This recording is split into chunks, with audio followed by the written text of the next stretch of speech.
Well, Whitney, thanks so much for taking some time to hang with me today. I appreciate it. Oh, I'm so looking forward to this conversation, David. Thank you. So we're going to talk about your book, and then we'll kind of dive into all these other, subjects that kind of come out of it, including your life. And so, as people have heard, the name of your book is 30 Days to Unstoppable, Be the Dream Made Visible. And this is a unique book. Tell us about it. Like, tell us why you wanted to write it, why you wanted to create it, and who is it for? What is it all about? Well, that's a great question. This book did not evolve in any way, shape, or form on a linear trajectory. I was getting kind of prompts or little inspiration. And these, like when you hear something or see something and there's like that spark, that energy that just makes you stop for a second and go, huh. Right. And this is everything from being a part of a big group mural that I was organizing at an event, and someone put unstoppable and dream in two separate sentences, but close to each other. And I was like, unstoppable dream. So that was like kind of the first little clue. And then I spent 20 hours in complete darkness right before New Year's in 2018. I had just moved on purpose. Yeah, on purpose. I put on a night mask, like sleeping mask.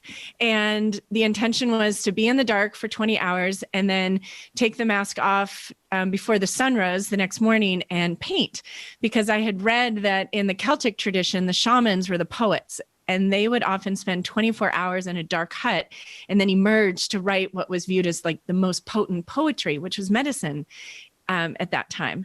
And so my immediate thought was, well, how much more powerful to be in the dark and then paint, right? So, and I had just moved into my house. I'd purchased a house 6 years after getting a divorce, and that had been kind of the inspiration for a lot of my personal growth and journey. So I was basking in the, fruition of that dream. And it was kind of like, okay, what's the next call? Like what am I being called to next? And so all of those things came together during that 20 hours in the dark. I was meditating, and right away I was shown the sacred geometry of Metatron's cube and just understood. So I'm claircognizant. So I just get ideas that I used to think were just random thoughts, and until I realized that they're not random. Okay, claircognizant. Let's just holy moly, let's define that. What does that mean? So everybody perceives intuitively differently. Some people, you've heard the term like clairvoyant, which means you see things. Clairaudient, some people hear things. Clairsentient means you feel things. So people can feel, energy in a room, or they can sense, they wake up with that feeling that something really great is going to happen that day or whatever. And then claircognizance is when you think, you receive your intuition through thoughts, which I think is probably more common than, most people think. Because I certainly just thought they were random thoughts and my mind was going a million different directions or something. But I've come to know and understand that some of these thoughts are like being given to me. In Liz Gilbert's book, Big Magic, she says ideas are swirling around looking for hosts. So I receive those ideas just through thoughts. I shouldn't say just through thoughts, but I have friends who see and hear things, and I'm always like, I want to see and hear things. I know, I do too. I'm like, how do you see that? I know. Sign me up for that?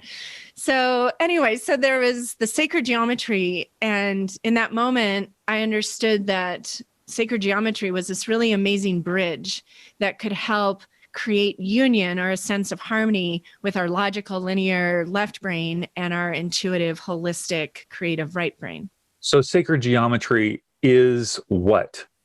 Because I actually got an A in geometry. I mean, I was actually pretty good in it. So, but I don't know about sacred geometry. Right. So sacred geometry are geometric forms that have been created from mathematical equations that are found in nature.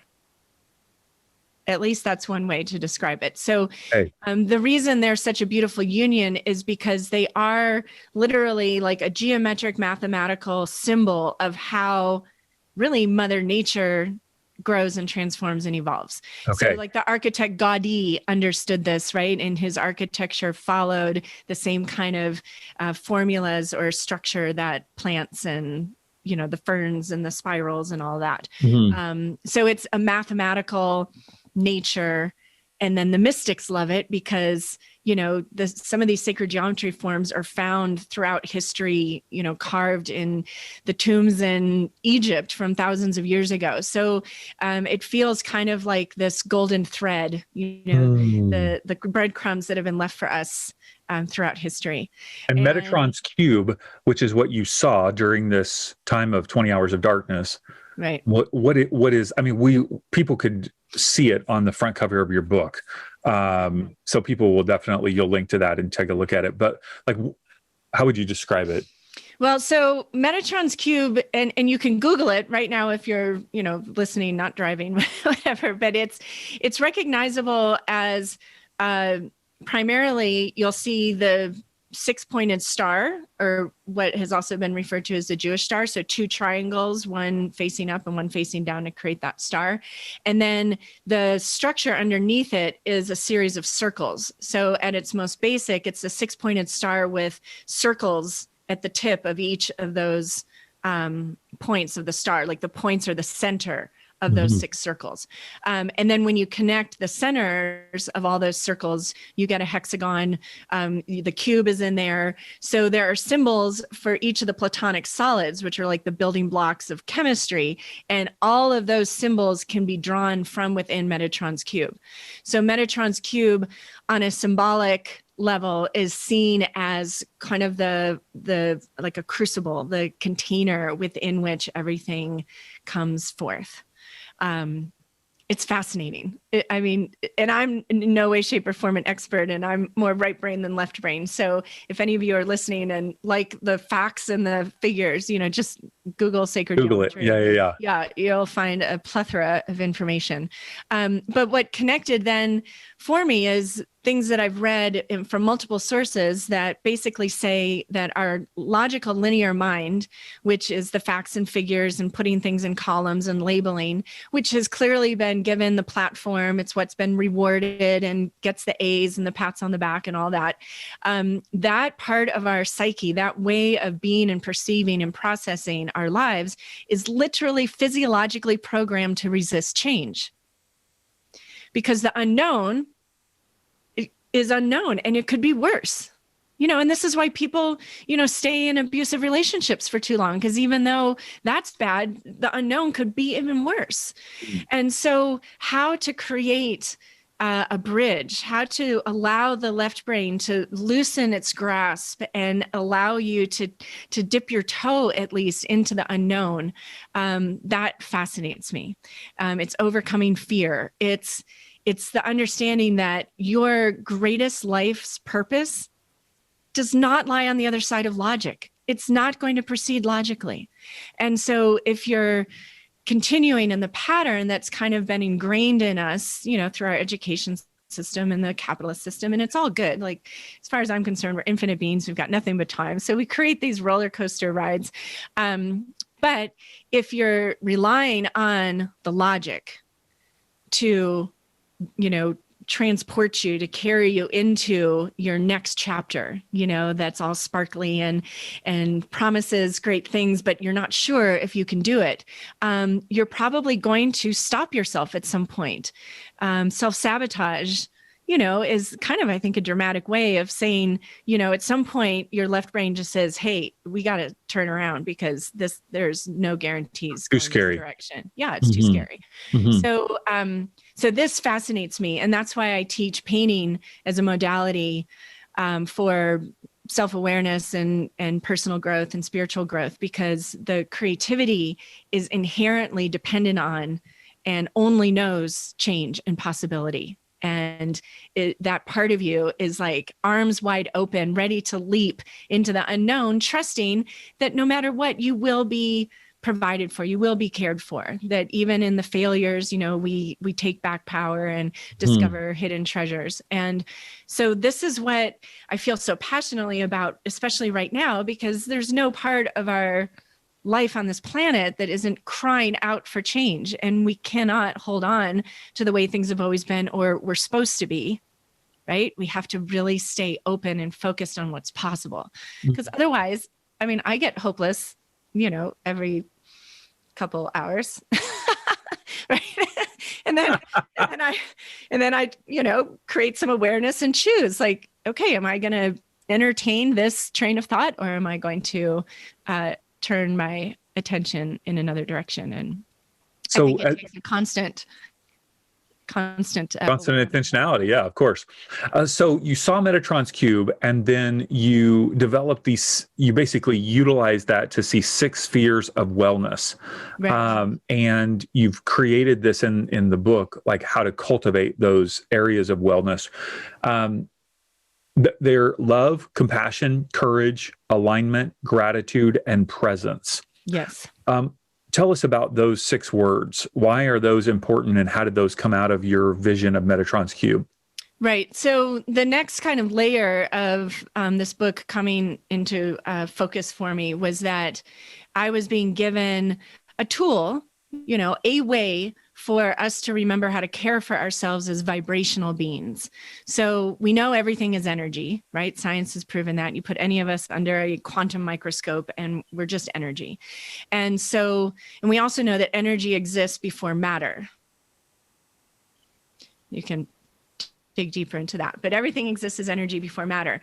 It's not, I don't think, uncommon for people to understand by the time you get sick physically, whether it's a cold or a more dire diagnosis, there's been some disturbance, some discordance outside or in your life, in your internal world. The energy has been out of balance. You've been in a job that you hate, a relationship that was, pick a word, not living your truth. And so the dis-ease, comes as a result of the fact that you're not like in a state of harmony. Mm-hmm. And we know, it's not hard to connect with that truth when you're in that state. So what if we really learn to focus on ourselves as vibrational energetic beings first? And I had been in the past meeting with just a local group of kind of friends, women that just said, Whitney, come, let's circle up and you share whatever you want to share with us. And so one of those gatherings had led to me musing on like, okay, what are the basics?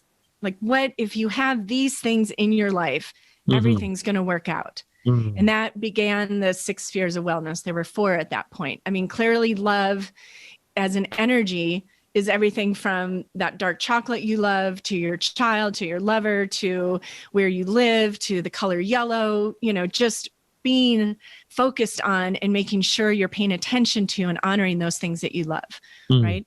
Compassion, as opposed to love, is where we can cut ourselves some slack, right? Where we can allow ourselves the learning process. I found in my coaching, people expect these kind of instant results and they're so afraid of making a mistake. And without that self-compassion, first, it's hard to expand into new parts of yourself because you're not going to be perfect right away. And then of course, courage.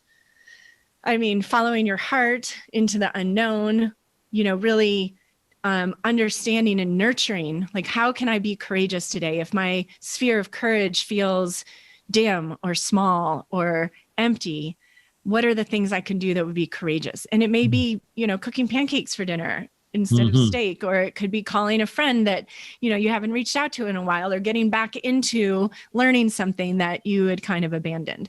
So, and of course, alignment, being able to say no to what is not helping or serving or adding to your overall well-being, and being able to release. Gratitude. The gratitude chapters were so fun. I got a really exciting teaching around sending gratitude into your future. So as a manifestation tool, if there's something you want, imagine it already happening and then just express gratitude for it. That has been really powerful for me. And then the last one is presence. Because in the present moment, you don't have a history, you don't have baggage, you don't have memories of, times you tried and failed, or not worried about the future. And that's really the only time frame within which you can take the leap, that you can dare to dream or surprise yourself channel the words that need to be channeled, or find all of a sudden the ability, the skills to do something brand new. Mm-hmm. So the idea is, if you are really committed to nurturing those 6 spheres of wellness, which should be pretty enjoyable, right? Like, it's not like focusing on, I don't know what, but if you're spending enough time nurturing and keeping those spheres of wellness full, how do you have time to focus on, what's going wrong in the world, or who you don't feel love for at the moment, right? So, and then, I started teaching this online in January 2020. And we were all, circling up, and this is how I write books. I create an online program to hold me accountable. And I had this spontaneous wave of describing this energetic space symbolized by Metatron's cube. So you can imagine yourself in the middle of Metatron's cube, that it was like an energetic Noah's Ark. So that no matter what is going on in the external world, whatever stormy, tumultuous waters, you will be safe and protected because you are cultivating a high enough vibration, and energy behaves in such a way that like attracts like, that even in the most dire circumstances, you are naturally looking for, what am I here to learn through this? What is the wisdom being offered? What, how is this here to support me? And then the pandemic hit. And we all just looked at each other like, you are kidding me. Like, this is exactly what we need right now. And, it feels to me like such an honor to be able to have the opportunity to write these words down and share it in as many ways as possible. And my wish is just that people would, open up to the fact that there is so much more on our palette, so many more ways to create and be on this planet, and so much possibility. And that's the call, to focus on that right now. So when you say unstoppable, being unstoppable,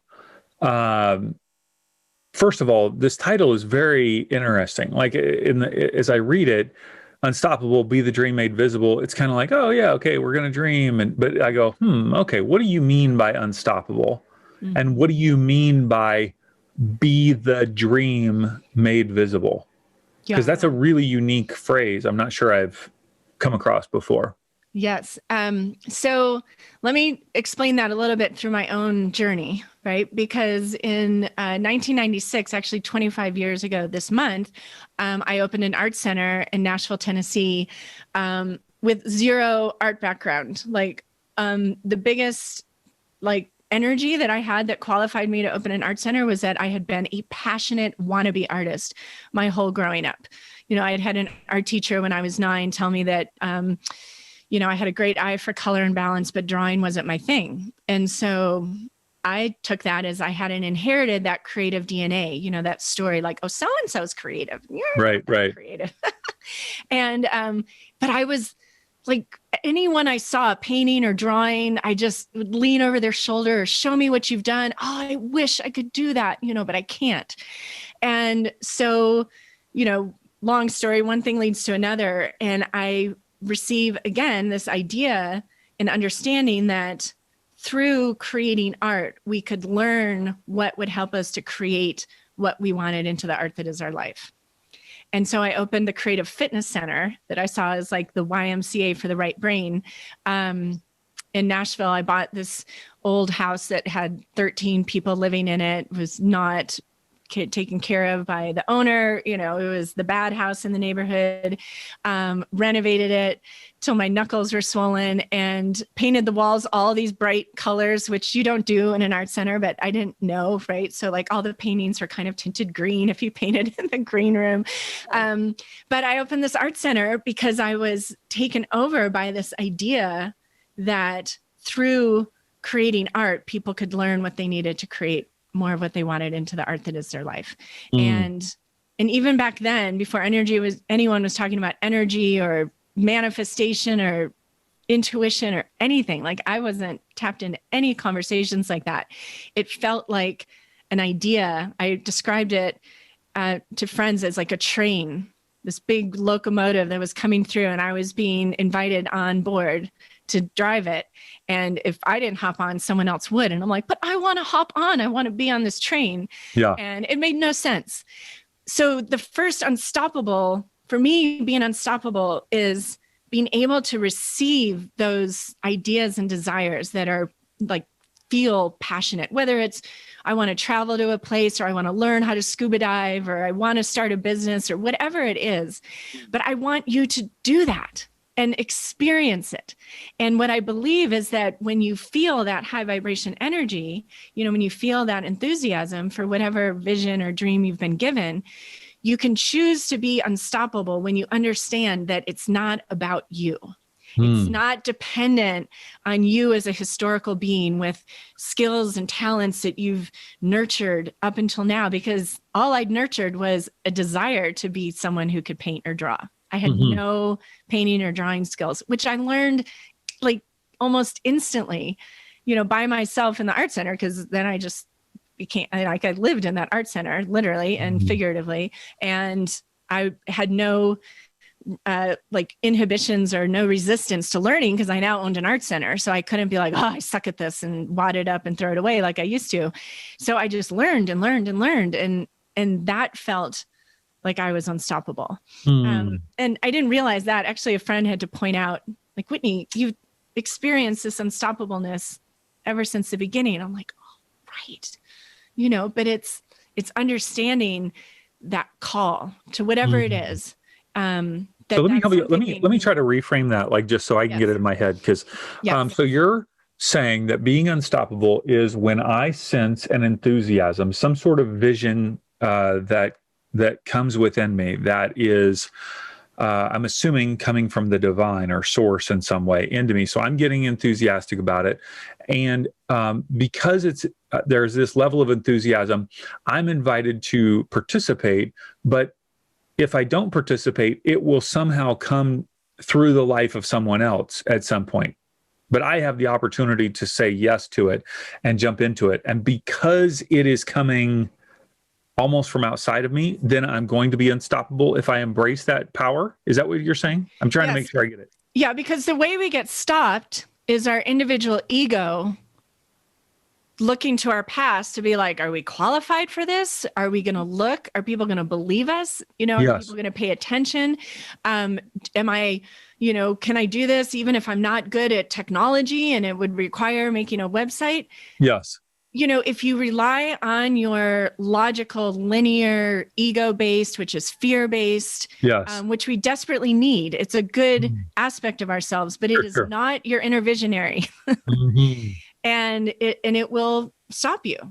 So the way to become unstoppable is to take the ego out of it and understand that, like, your idea, this dream you've been given, is an energy wanting to flow through you. It needs you as the on the ground physical conduit or a funnel. Yeah. And so everyone who's followed a passion and pushed aside or gently told the fears to take a rest and not participate in the decision-making processes, everyone has experienced that feeling of like things just started coming together. The people appeared, the ideas appeared. Just when I thought it was never going to work, I got a phone call, and so it's understanding that the pressure to create this dream into reality does not lie exclusively on your shoulders. And so then be the dream made visible is really understanding, like, this is a dream, a vision coming, like you said, from the divine, whatever you want to call it. And you are going to make it visible. So you are basically being the dream made visible and embodying it. Yeah. Beautiful. And then as I'm cultivating love, compassion, courage, alignment, gratitude, and presence in my life, I will be in more of a balanced place to allow that vibration, that energy to flow through me. Exactly. Okay. Yeah, because when you focus on those 6 spheres, those 6 energies, you are going to cultivate a level of vibration that you could describe as high vibration. Yes. And energy behaves in such a way that like attracts like. So high vibration attracts more high vibration. Mm-hmm. And so by nurturing that high vibrational state of being, you are aligning yourself with the possibility, the energy of dreams come true. So some people that I work with don't have the dream. Whitney, I'd love to have the dream. I don't have the dream. That's okay. Just pay attention, cultivate the 6 spheres of wellness, and you will get to that high enough vibration where the thing that lights you up can now enter into your awareness, because you're at that matching kind of harmonious state. So it works both ways, right? If you have the dream, a lot of times what happens is we get the aha and we get so excited and we share it with a couple people. And inevitably between the people and your own inner dialogue, it's like, oh, I knew so-and-so did that, or they traveled there, or they started yoga and then they had a slip disc, or whatever. And if you don't pay attention, you'll end up being like, yeah, what was I thinking? I'm busy anyway, and I don't have a lot of time or money right now, maybe later. Yeah. Right. So it's just allowing us and giving us an opportunity to create awareness around how we process, these dreams, how we filter through what's possible or not, and illuminating, both sides and giving you a chance to choose. Sure. Right? I love it. Me too. Yeah. I was telling you, I have your book. I have not read it through completely, but as I was beginning to read it and briefly going through just to get the essence of it in our conversation, I said to myself, oh, wow, I think I need this book. I think this book is for me. Because I'm seeing, I'm a late adopter of Esther Hicks. I know, but because I was a pastor for over 10 years in the Christian church. And so, even having this conversation with you is sinful in pretty big ways. So, I transitioned out of ministry 13 years ago, and just recently I have become, an avid reader and listener of Esther Hicks and the things that she's talking about with manifestation. And so much of it is based on, your emotion and staying in a high quality, positive emotional state. And she will talk about, I'm sure you're very aware, choosing that next, the next best feeling thought. Right? Get that next best feeling thought to help you move to a better feeling place. But I like what you're talking about is almost like proactively cultivating love, compassion, courage, alignment, gratitude, and presence, so that you're staying in that place, as much as possible. And obviously there are lots of different tools to do this, but what you're talking about really makes sense to me. You teach what you call a spiritual painting practice. And I love this quote that you have, is that inner peace is a brushstroke away. Now, I have done some painting in my life, and not recently, and I found it to be extremely excruciating because I wanted it to be perfect in what I had envisioned, which is pretty much the theme of my life. Inner peace is a brushstroke away. I would say inner discouragement is a brushstroke away. That would be my quote. Fair. Absolutely. But I watched you paint and I'm like, oh my gosh, this woman is just like a genius. Look at this. Just beautiful. And you have these beautiful paintings behind you. So primarily watercolors seems to be what you work in. No, you've got acrylics. You were doing acrylic. Yeah. Yeah. Acrylic, but it looks like watercolor because you're mixing it with water. Yeah, it can. It looks like crazy watercolors. Okay. Anyway, blah, blah, blah. Inner peace is a brushstroke away. Convince me, Whitney. Yes. Convince me. Yes.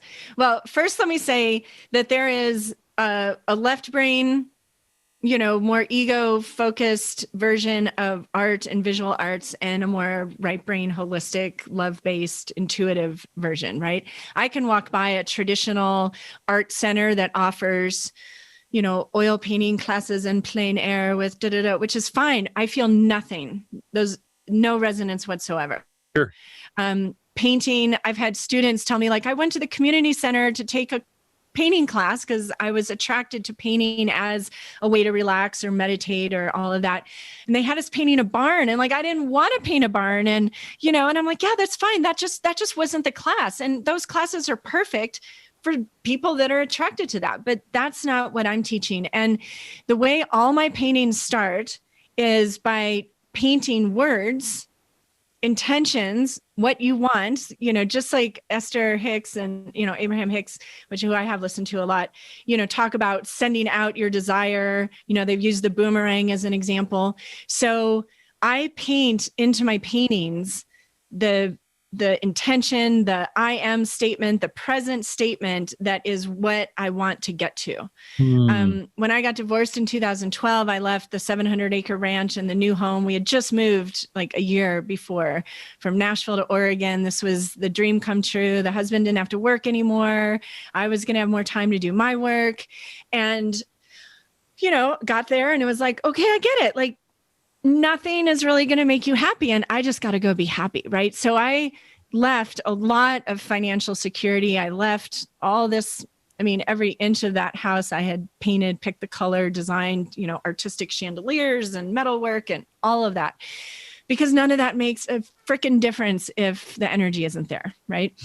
And it was scary as hell. It was not a popular decision. I had 3 little kids. And anyway, it swung between being a total nightmare and then like total bliss and personal liberation. And, it was intense.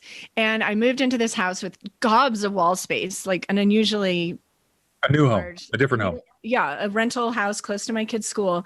And I painted. I mean, my painting practice took on a whole new level. I mean, sometimes I would like crawl to the canvas and paint things like, I am happy. I am abundant. I am earning a living, doing what I love. I am in my new house. I am sovereign because I say so. I painted because I say so into so many paintings because I had to shed my old, like wanting recognition and approval from everybody else because I had just done the unthinkable. We looked really good from the outside. Some of you know that journey. So these paintings became where I went to focus on what I wanted rather than sitting there in a puddle worried that I'd screwed up my kids' lives and I was never going to be able to buy a home and blah, blah, blah. I'd go to the canvas and I'd focus on what I wanted.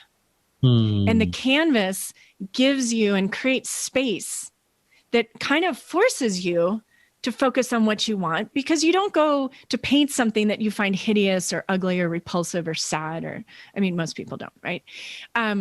And then energetically, the words you paint in there, you cover over with color, you drip, you spray, you doodle, you make a mess if that's what you need to do. I've had canvases where I reflect on how the muddy colors, which also create areas of brightness in the painting, and how the muddy parts of my life have also given me an opportunity to illuminate all kinds of good things. So at the canvas, so much happens. Like, you're focusing on what you want, you're learning, the canvas becomes a mirror. If you're too critical of yourself and that's keeping you, that's stopping you. If you are a perfectionist, if you compare yourselves to others, if you start things but don't finish, the way you do anything is the way you do everything. So likewise, you can change, you can be the change you want to see just while you're standing in front of the canvas. Yes. So you don't have to worry about doing it in the rest of your life, because that can seem huge, right? But at the canvas, you can be a wild woman. At the canvas, you can be, the inner peace, yogi, calm, whatever. Like, you can practice making mistakes, and you'll feel the energy that I call it, like this inner schoolgirl, like, oh, don't do something wrong, and then it's like, oh, it's okay to just splatter black all over the pretty colors, right? And just magic happens when you engage in the canvas in that way. So you can spend hours at a canvas painting words, scribbling colors, letting it dry, layering it over before you even try and paint anything, right? And by the time you do all that, you're so happy and having so much fun, and you're at that peaceful place. Sometimes people see things from within the canvas, like, oh, there's a giraffe, paint the giraffe, the giraffe, look up giraffe symbolism. Giraffe is all about like this elevated perspective, right? So you can also choose symbols to paint. My second book, Rise Above, Free Your Mind One Brushstroke at a Time, is all 4-color. Every chapter is a different energy or feeling, and then there's symbols that are in alignment with that symbol or feeling, like an arrow for clarity. You know, if you're feeling confused, I don't know what to do with my life, I don't know where I fit in, paint an arrow. And in the process of painting the arrow, you're going to be given, you will attract the thoughts into your awareness that will help you in that very next step, right? Present moment. We don't want to get too ahead of ourselves because, you know, you can't, you're worried about what's going to happen at the top of the mountain. You're still in the foothills. Like, just take the next step. So, and so you offer courses online where you're teaching people to paint online. Is this true? Yes. Okay. What is that course called? Who would benefit? How long is it? Tell us a little bit about it. Well, I have over a dozen online courses, and they're all on the website. And I have a really great place to start is the 21-day painting meditation challenge. It's $37. It uses watercolor. You could use acrylic or whatever. And it's literally music and just watercolor and water dripping and merging and doodling. And it releases people, it frees them up to really understand that there is a new story around creativity that has nothing to do with who's good at drawing or if it looks perfect. It's activating that creator energy within each of us. And so that's a beautiful place to start. That course has led to so many people starting to paint, liberating themselves from old stories around what they were not capable of, because our unconscious mind chunks information together. When you do something and understand, wow, like I always told myself I couldn't paint, I can paint. Your mind goes back and starts reevaluating what are all the other things I've been telling myself I can't do. And it starts questioning. And then you begin taking new steps in different directions, just inspired by this new energy of like, wow, I didn't think I could do this. Sure.